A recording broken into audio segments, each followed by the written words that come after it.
berguna bagi kita sekalian. Dan selamat pagi buat Bapak dan Ibu yang berkesempatan hadir pada hari ini.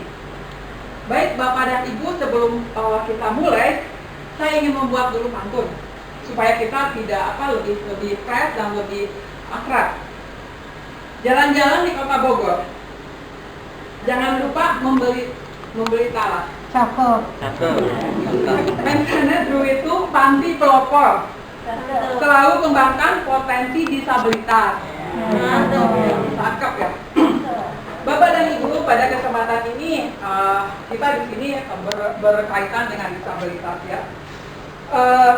Dalam kesempatan hari ini saya hadir di sini untuk memberikan informasi tentang Taman Rekreasi Inklusi atau biasa akan kita sebut dengan Protari.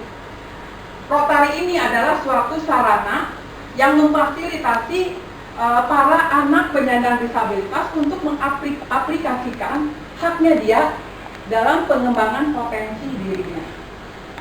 Bapak dan Ibu, kita tahu bahwa penyandang disabilitas di dalam kenyataan kehidupannya itu mengalami banyak permasalahan ya, di dalam keluarga maupun di dalam masyarakat. Permasalahannya itu apa? Permasalahannya adalah bagaimana dia mengekspresikan dirinya. Ada diskriminasi ya. Diskriminasinya di mana? Di keluarga ada, di masyarakat ada ya. Apa yang kita lihat? Ada perbedaan kesempatan ketika mereka harus sekolah. Ada perbedaan kesempatan ketika mereka mulai bekerja ya. Bahkan di dalam fasilitas kesehatan juga ini sering terjadi diskriminasi. Yang paling utama, aplikasi yang sering kita lihat ketika mereka menikmati fasilitas sosial, fasilitas umum. Banyak fasilitas yang belum akses terhadap penyandang disabilitas. Ya. Kita tahu bahwa tempat-tempat rekreasi untuk penyandang disabilitas itu masih minim sekali. Ya. Taman-taman rekreasi atau tempat rekreasi untuk penyandang disabilitas itu sangat sulit karena tempat rekreasi itu menginginkan atau mengharuskan stamina kita itu kuat ya. Ya. Di situ kita melihat penyandang disabilitas ada diskriminasi juga di dalam rekreasi. Kita tahu bahwa rekreasi itu adalah satu kebutuhan yang sangat utama sih, esensial ya. Betul nggak Adik-adik? Iya. Dengan rekreasi kita akan menjadi lebih fresh ya? Ya. Menjadi lebih fresh ya. Nah, di sini penyandang disabilitas butuh ruang ya. Ruang di mana mereka bisa berkomunikasi ya. Mereka bertemu dengan teman-temannya yang sesama penyandang disabilitas ya. Kemudian dia bisa berekspresi. Kami berpikir bahwa dengan mereka bertemu, berkomunikasi dengan teman-teman sesama disabilitas, mereka akan berubah cara berpikirnya. Mereka tidak akan merasa sendirian ya. Kemudian mereka akan termotivasi untuk berprestasi. Benar nggak? Adik-adik kalau berkumpul dengan teman-teman sesama, ini akan ada dukungan ya? Benar nggak? Ya. Kemudian kami di sini ya, para penyuluh mencoba untuk mengembangkan satu pola atau satu media untuk merubah mindset yang selama ini mindset yang hanya memberikan belas kasihan. Kita membuat satu media yang kita sebut dengan Protari. Apa Protari? Ya, Protari itu adalah program rekreasi inklusi. Kenapa disebut inklusi? Karena nanti harapan kami program rekreasi ini bukan hanya milik adik-adik penyandang disabilitas. Nanti kami berharap program ini juga akan menjadi tempat wisata buat teman-teman kita yang katanya normal, tapi belum tentu kalau di dalam mindsetnya, di dalam potensi dia lebih bagus dari adik-adik ya.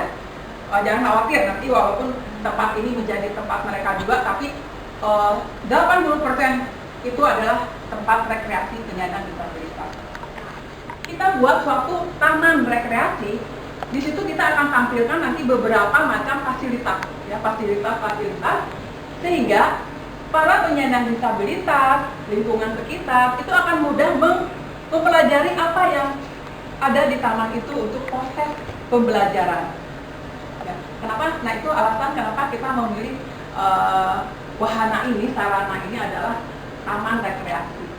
Tadi nanti penyandang tempat rekreasi ini diperuntukkan bagi adik-adikku yang usianya sampai dengan 18 tahun.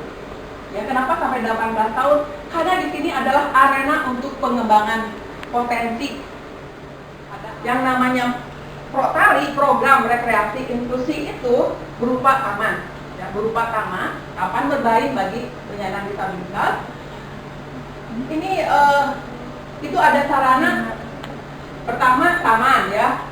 Taman di situ fungsinya bapak anak-anakku bisa berselfie, misalnya berselfie itu kan motivasi untuk pede, ya, pede. Kemudian ada pojok curhat. Kemudian juga ada semacam taman selfie, ya, tadi sudah, ya, sangat kreatif. Penyandang disabilitas kadang-kadang tidak tahu apa yang ada potensinya itu apa, ya. Nah, di sini hasil konsultasi mungkin nanti akan menjadi kemana dia akan diarahkan. Ya, dia akan berkarya. Kalau di main center itu kita lihat adanya batik, ya, ada batik, ada handicraft. Kemudian ada kios kreatif. Kios kreatif itu ada hasil-hasil karya penyandang disabilitas. Kemudian kita buat namanya yang menarik dan memberi motivasi. Taman Sangu. Sangu di dalam bahasa Sunda, sesuatu yang selalu diharapkan oleh setiap orang Sunda. Ya, demikian juga taman ini akan menjadi taman yang semua selalu diharapkan oleh para penyandang disabilitas untuk ada. Kemudian kalau saya buat ini di Jawa, namanya Sangu juga. Sangu artinya mekar. Jadi taman ini bisa menjadi tempat untuk para penyandang disabilitas mengembangkan potensinya sebagai bekal di kemudian hari. Bagaimanapun juga penyandang disabilitas itu harus mampu mandiri, jangan tergantung kepada orang lain. Dia harus bisa berdiri sendiri di atas kakinya, ya. Sehingga Bapak dan Ibu, penyandang disabilitas janganlah mereka dikasih belas kasihan, ya. Tapi berikan kepada mereka kesempatan untuk apa? Kesempatan untuk mengembangkan potensi. Ya. Itu mungkin yang bisa saya sampaikan mengenai program Protari ini.